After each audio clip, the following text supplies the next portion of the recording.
For many years, they tried, hoped, but still could not have a child. After too many tears and failures, the couple decided to leave the city, return to an old house in the countryside, where they found peace, love, and a new beginning. This is not only the story of a house being revived, but also the healing journey of two hearts. On the day of returning, the village road was covered with dust. The bamboo rows rustled, the smell of straw wafted in the wind.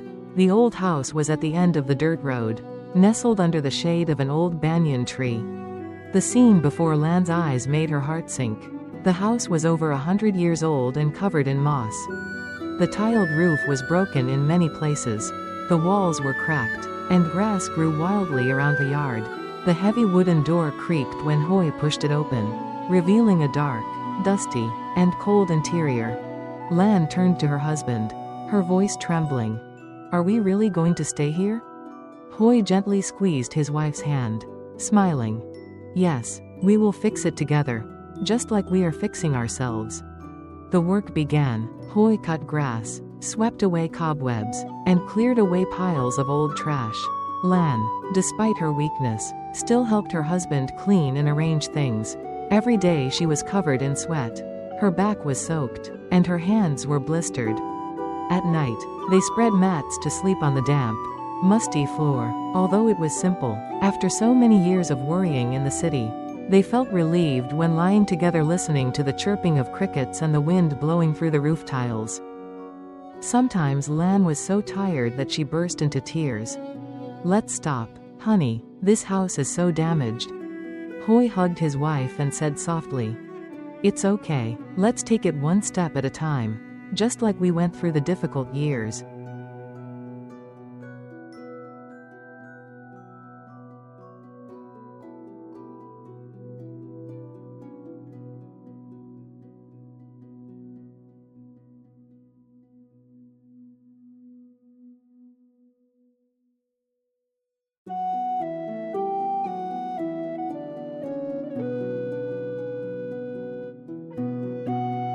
The villagers were surprised to see Hoy and his wife return at first. But then, one by one, they came to help. Uncle Tu, an old carpenter, brought a set of tools to help rebuild the doorframe. Uncle Sao, a tile worker, showed Hoy how to re-roof the house to avoid leaks. The children in the neighborhood came to help pick up bricks and plant flowers around the yard. Lan was moved to tears when she saw the house gradually brighten up, not only by the hands of her and her husband, but also by the sincere love of the village. 3 months later, the house had completely changed. It still kept the ancient architecture with moss-covered tile roof, ironwood pillars and red brick yard, but it was clean, warm and full of life. Lan planted a small vegetable garden in the back and raised a few chickens. Hoy set up a wooden table on the porch, and every morning he made tea and sat watching the sunrise through the areca garden. In the evening, the couple often sat by the oil lamp, reading books or telling each other old stories. Lan realized that the days when she was no longer rushing to meet hospital appointments, no longer stressed about test results, her heart felt strangely peaceful. One day, Lan said to her husband, "Honey, I feel like I've spent too many years chasing after something uncertain. But now I feel happy, because at least I have you. I have this home." Hoy looked at his wife, his eyes shining with deep faith and love. "Me too, having you is enough. We don't necessarily need children to be called a family."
As each day passed, the old house became a sacred place for both of them to heal. They learned to love themselves, love each other more, and open their hearts to the simple things in life, the sound of roosters crowing in the morning, a bowl of freshly picked vegetable soup, the sunset behind the bamboo hedge. The pain of infertility was still there, but it was no longer a bleeding wound. It became a part of the journey, so that they could appreciate more what they had. Lan started painting. Hoy wrote a diary. Each painting, each page, was filled with the peace they found in this 100-year-old house. One morning, in the sunny yard, Lan looked at the bright pink bougainvillea blooming in front of the gate, and whispered, "Maybe, sometimes happiness is not having what you want, but learning to be at peace with what you have." The old house in the countryside had become their true home. No more pressure, no more comparison with anyone, just love and companionship. And in that simple place, Lan and Hoy finally found something more precious than a child, peace of mind.